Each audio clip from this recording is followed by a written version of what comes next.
नहमदुहु व नुसल्ली अला रसूलिल करीम अम्मा बाद फ़अऊज़ु बिल्लाहि मिनश शैतानिर रजीम बिस्मिल्लाहिर रहमानिर रहीम।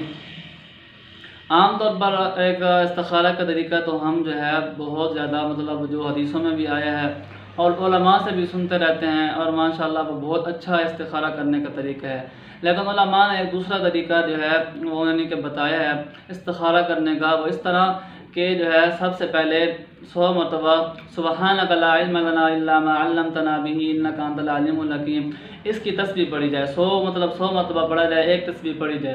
तस्बीह पढ़ने के बाद फिर जो है आपका जो भी काम है, जो भी मुश्किल है, जिसके लिए आप इस्तिखारा करना चाह रहे हैं, उसको अपने जहन में रखें और जो है अल्लाह ताला से दुआ करें कि अल्लाह ताला जो भी मेरे लिए बेहतर है उसको मेरे हक़ में कर दें। उसके बाद जो है एक पर्ची लें, 2 पर्चियाँ लें। एक पर्ची पर लिखें वफ़व्विज़ु अमरी इलल्लाह इन्नल्लाह बसीरुम बिल इबाद, और दूसरी पर्ची पर लिखें व आरिज़ अन हाज़ा। पहली पर्ची पर क्या लिखेंगे? वफ़व्विज़ु अमरी इलल्लाह इन्नल्लाह बसीरुम बिल इबाद, और दूसरी पर्ची पर लिखेंगे व आरिज़ अन हाज़ा। इन दोनों पर्चियों को बंद कर लेना है। बंद करने के बाद सामने रख लेना है।